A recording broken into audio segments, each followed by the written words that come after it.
નડિયાદની Lakshmi snacks company બહાર ધરણા, કર્મચારીઓની માંગ, સેફટી, સારું ભોજન અને યોગ્ય પગાર।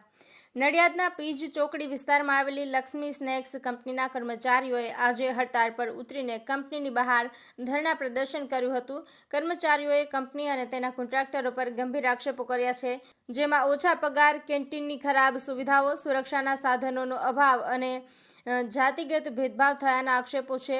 કર્મચારીઓનો આરોપ છે, વર્ષોથી કામ કરતા કેટલાક કર્મચારીઓને પૂરતો પગાર આપવામાં આવતો નથી અને કોન્ટ્રાક્ટરો દ્વારા તેમના પગારનો હિસ્સો ખાઈ જવામાં આવે છે। આ ઉપરાંત કંપની દ્વારા કર્મચારીઓને સેફટી બૂટ જેવા જરૂરી સુરક્ષિત સાધનો પૂરા પાડવામાં આવતા નથી। કેન્ટીનમાં આપવામાં આવતા ખોરાકની ગુણવત્તા અત્યંત નબળી હોવાનો આક્ષેપ કરવામાં આવ્યો છે, જેને કર્મચારીઓએ કૂતરા પણ ન ખાય તેવું ગણાવ્યું છે। વધુમાં કેટલાક કોન્ટ્રાક્ટરો દ્વારા જાતિગત ભેદભાવ કરવામાં આવે છે, જેના કારણે કર્મચારીઓમાં રોષ ફેલાયો છે। કર્મચારીઓની માંગ છે કે તેમને યોગ્ય પગાર, ગુણવત્તાયુક્ત ખોરાક, સુરક્ષા સાધનો અને જાતિગત ભેદભાવથી મુક્તિ મળે છે। આ માંગણીઓને લઈને કર્મચારીઓએ શાંતિપૂર્ણ રીતે ધરણા કરી અને કંપની વહીવટીતંત્રને આ મુદ્દાઓનું નિરાકરણ લાવવા અપીલ કરી છે। કર્મચારીઓએ જણાવ્યું છે કે જ્યાં સુધી તેમની માંગણીઓ પૂર્ણ નહીં થાય ત્યાં સુધી તેઓ હડતાળ ચાલુ રહેશે। આશિષ મહેતા, નડિયાદ। जी, आपकी परिचय, आपको नाम ना परिचय। हाँ, मारू नाम लोमेश बारोट है। हूँ भारतीय मजदूर संघ खेड़ा जिला में जिला मंत्री तरीके की जवाबदारी है। आज जो आखो प्रश्न है, आ શું પ્રશ્ન છે, કઈ જગ્યાનો પ્રશ્ન છે અને આપના દ્વારા શું ઉકેલ લાવવામાં આવશે? आज कामदारो है कंपनीना એ લોકોનો પ્રશ્ન ઘણા વખતથી હતો આ વસ્તુ બરાબર છે। એમને અંદર ખાને નોટિસ પણ આપેલી છે, એમને રજૂઆતો પણ કરેલી છે, પણ એમનો રજૂઆત કોઈ સાંભળતું નથી, કારણ કે એમની પાસે કોઈ સંગઠન નથી। એ અંગત રીતે રજૂઆત કરે છે, આ લોકો એમને ગણતા નથી, પણ અત્યારે હવે એમની સાથે ભારતીય મજદૂર સંઘ છે।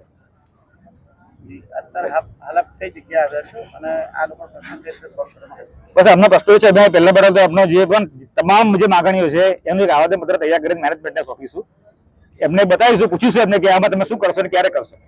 જો એનો વ્યવસ્થિત નિકાલ નહીં આવે તો લીગલ નોટિસ આપીશું, અમે લેબર કમિશનરને પણ રજૂઆત કરીશું, અમે કલેક્ટરશ્રીને રજૂઆત કરીશું અને જરૂર પડશે તો મુખ્યમંત્રીશ્રીને પણ રજૂઆત કરીશું। જી, આપનો પરિચય। મારું નામ રાહુલ નટવલ છે। હું રીયલમાં નમકીનમાં નોકરી કરું છું। કેટલા ટાઈમથી? મારા 8 વર્ષ થયા। હવે અમારો મુદ્દો એવો છે, એક પગાર બાબતે, એક કેન્ટીન બાબતે, એક સેફટી બૂટ બાબતે, એક મેડિકલ વીમા બાબતે ને એક 120 ની સ્પીડ, જે માણસ મોડું હોય તો એને ભરવું પડે છે। પહેલો મુદ્દો પગાર બાબતે કે નવા ને 10 વર્ષ જૂના ને સેમ પગાર છે, ખાલી 7 રૂપિયા વધારે છે। બીજું કેન્ટીનમાં કે જે રોટલી તમે ખાવ તો બીજા દિવસે ઝાડા થઈ જાય। સેફટી બૂટ 25 કિલોના રોલ ઉચકે અમે એ એવું કહે છે કે તમારે સેફટી બૂટ શું કામ? હવે 25 કિલોનો રોલ પડે તો હડકા ગયા, હવે આખી જિંદગી અમારે વેઠવાનું બરોબર। હવે મેડિકલ વીમામાં એ લોકો કશું ગણગાતા નહીં બરોબર ને। હવે રહ્યું મારી પરિસ્થિતિ, મારી વાઈફ 6 વર્ષથી બીમાર હતી, મારી વાઈફ ઓફ થઈ ગઈ ને 10 વાગ્યાની ઓફ થઈ ગયેલી બીએલ ભટ્ટમાં, એને હાર્ટનો પ્રોબ્લેમ હતો। મારે 11 વાગે કોન્ટ્રાક્ટર જણાવવા આવ્યો કે 11 વાગે તારી વાઈફ ઓફ થઈ ગઈ। હવે કલાક સુધી તો દહન થઈ જાય, મોબાઈલ નહીં લાવવા દેતા, કશું જ નહીં। તો હેલ્પર જણાવ કે સુપરવાઇઝર તો કોઈ જણાવતું જ નહીં કે તમારા ઘેરથી ફોન આવ્યો, કે કોન્ટ્રાક્ટર નહીં જણાવતું કે તમારા ઘેરથી ફોન આવ્યો, તો હેલ્પરો ને ઓપરેટરોને ખબર કેમ નહીં પડે? ના 120 ની સ્પીડ, 120 ની સ્પીડ એટલે તમને ખબર પડે કે 120 કેટલું મશીન ફાસ્ટ હેડે। હેલ્પર બીમાર હોય ને તો એવું કે ઘેર જતો રહે, ઢગલા થાય તો। હવે હેલ્પરની પરિસ્થિતિ સમજવી પડે, જે પહેલે 85 સ્પીડમાં 60 ની સ્પીડમાં મશીન ચાલતા હોય એ અત્યારે 120 ની સ્પીડમાં ભરવું પડે, એ માણસ ના ભરી શકે। 85 સ્પીડ કરેલી। તમારી માંગણી શું છે? મારી માંગણી એટલી છે કે પગાર, જે નવાનો પગાર, જે પહેલો દિવસ હોય એને 496 રૂપિયા આલો છો, જે 10 વર્ષ 15 વર્ષથી નોકરી કરે છે એનો પગાર તમારે ઓપરેટર છું, હેલ્પર છું, એનો પગાર કમ્પ્લીટ તમારી રીતે વધારીને આલવો પડે। બીજું સેફટી બૂટ, તમે કંપની નોકરી કરો ગમે તે વાગી શકે, તમે સેફટી બૂટ આલી શકો। હવે કેન્ટીન નું મહત્વ શું છે કે જે વર્કરને ઘેર ખાવાનું ના મળતું હોય, હવાર ટિફિન ના બન્યું હોય, એ કેન્ટીનમાં ખાઈ શકે। તો એ લોકો અત્યારે એવું કહે છે કે તમે ઘેરથી ટિફિન લઈને આવો, તો હવે કેન્ટીન નું મહત્વ શું? કેન્ટીન અહીં કંપનીમાં ખાવાનું હરખું હોતું નહીં, મેદાન રોટલી હોય છે બરોબર। હવે 40 રૂપિયા લે, હવે એ લોકો એવું કે કંપની અડધા ઉમેરે છે તો 80 રૂપિયાની ડિશ તો બહાર નહીં આવતી, 60 રૂપિયા અનલિમિટેડ મળે। જો આપની માંગણી પૂરી નહીં થાય તો આપ શું કરશો? અમારે આ જે આંદોલન છે એ શરૂ કરવા રાખવાનું છે। અમે ઉપર તક દઈશું.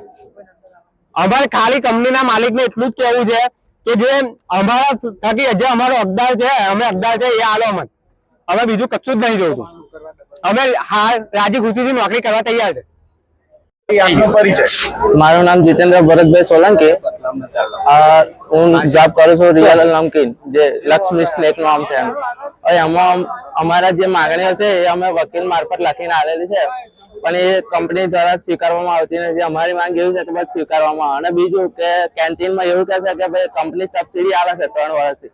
તો અમારું કેવું એવું છે કે કંપની સબસિડી આવતી હોય તો અમારા 40 રૂપિયા કપાય તો કંપની જે સબસિડી ઉમેરી એનું લિસ્ટ બતાવે.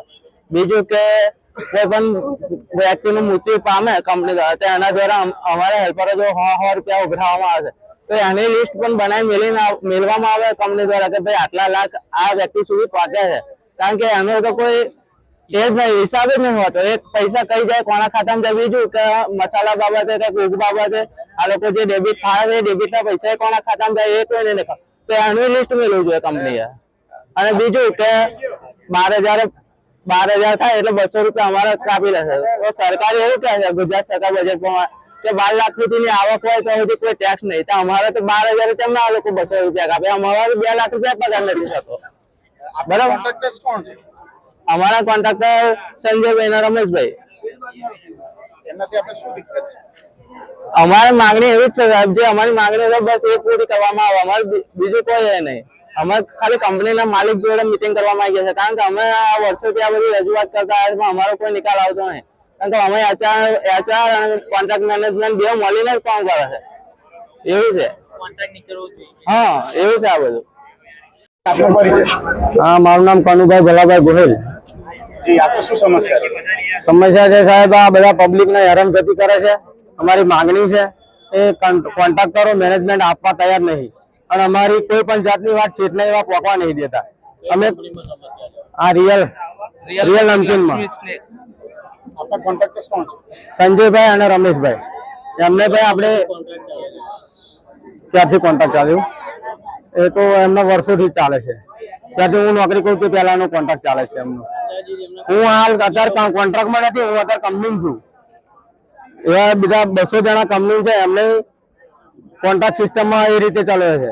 કંપનીના કોઈ લાભ અમને મળતા નહીં. કેન્ટીન બાબતમાં હું 4 વર્ષથી એમને કહું છું કે ખાવાનું સુધારો, છોકરા માટે ખાવાનું સુધારો, પણ કોઈ નિકાલ જ નહીં આપતા. એ લોકો જે હોય એ ખાવું પડશે એમ કે છે. ખાવું હોય તો ખાવ, નકર ઘેર જતા રહો. 1000 માણસ કામ કરે છે. હા, 1000 માણસ નો આંકડો છે. સંજયભાઈ અને રમેશભાઈ. હા, એમને આપણે લેખિતમાં જાહેર કરી દીધું છે અને મૌખિકમાં કેટલી વાર કીધું કે સાહેબ હવે કઈક છોકરાનું વિચારો, પણ હવે એવા કઈ ઊંઘ જ નહીં ઉડાડતા. એમને એમનું મળી રહેશે, પણ એમને ક્યાં ખબર છે કોને લીધે મળે છે એમને.